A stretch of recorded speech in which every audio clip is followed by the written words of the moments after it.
नमस्कार जय जगन्नाथ शुभ सकाळ। आज हूँ डिसेम्बर 4 तारिख गुरुवार। पाणीपाग नहीं लेटेस्ट अपडेट आसी वीडियो टी लास्ट टाइम देखी नियंतु। चैनल प्रथम थर थे वीडियो को लाइक करे सह चैनल को सब्सक्राइब निश्चिंत करने। राज्य में कमी शीतर तापमात्रा आसंता 3 दिन में राज्य में सर्वनिम्न तापमात्रा 2 ରୁ 4 डिग्री पर्यंत कमीपे।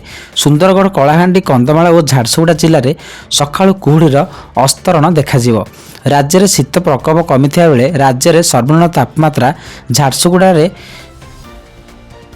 11.5 डिग्री रेकर्ड होती। एसह दारिंगबाड़ी 12.5 डिग्री राति तापमात्रा रही है। दक्षिण आभ्यंतरण ओडिशार जिलागुड़िकर गोटे किंबा 2टी स्थान में सर्वनिम्न तापमात्रा प्राय 4 डिग्री वृद्धि पाई। ओडिशार किछि स्थान में प्राय 1 ରୁ 4 डिग्री सेल्सियस वृद्धि पाई। ओडिशार अन्य कौनसी जिले में तापमात्रा कौन बड़ परिवर्तन घटे नहीं। आज राति राज्य में राति तापमात्रा राज्य में राति पारद स्तर निर्मौसमी हो पारे।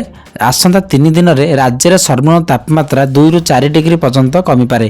फल राज्य को पुणी शीत प्रत्यावर्तन करियो बोली आंचलिक पाणीपाग विभाग पक्षर कहुई। अन्यपटे राजधानी भुवनेश्वर में सर्वनिम्न तापमात्रा 20 डिग्री वृद्धि पाई बेले कटकर रही 17.6 डिग्री। आसंता काली राजधानी भुवनेश्वर और यार आखपाख अंचल पाग मेघुआ रही पारे बोली पाणीपाग विभाग पक्षर कहुई। यह आज पाणीपागर लेटेस्ट अपडेट। यही अपडेट आगू पाइबापी आम चैनल सह जोड़ी रुहतु। वीडियो को लाइक करे चैनल को सब्सक्राइब निश्चिंत करने। वीडियो को बहु मात्रा शेयर करनी।